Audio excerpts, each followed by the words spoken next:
Hello hi welcome back to our channel Pratyusha allrounder. అందరూ ఏం చేసిందంటే అందరూ బాగున్నారా? నేను కూడా చాలా బాగున్నాను. I'm so fine. And also best beauty tip ఏంటంటే ఈరోజు అందరికీ గుడ్ మార్నింగ్ అండి. బ్రేక్ఫాస్ట్ అయిందా? మా ఇంట్లోనే అయింది. దోశ అండ్ పల్లి chutney and also potato fry and also బీరకాయ ఫ్రై, రైస్. ఇకపోతే మన బ్యూటీ టిప్కి వచ్చేసి బాబు కూడా స్కూల్కి వెళ్ళిపోయాడు, క్యారీ కట్టి ఇచ్చేసేసిన. మీరు కూడా ఇలా చేసింటారు కదా, ప్రతి అమ్మలో అంతే కదండి, నేను కూడా అంతేను. అండ్ ఆల్సో పెద్దగా ఏజ్ ఉందనుకోదండి, 20 years అండి.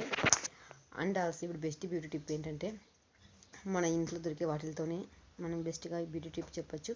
అదేంటంటే తేనె, మిల్క్, మీకు నచ్చిన క్రీము యాడ్ చేసి ముఖానికి అప్లై చేసుకుంటే కాసేపు అయ్యాక 15 నిమిషాల తర్వాత వాష్ చేసుకుంటే అది మృదుత్వాన్ని పొంది నిగారింపు సంతరించుకుంటుంది. బాయ్.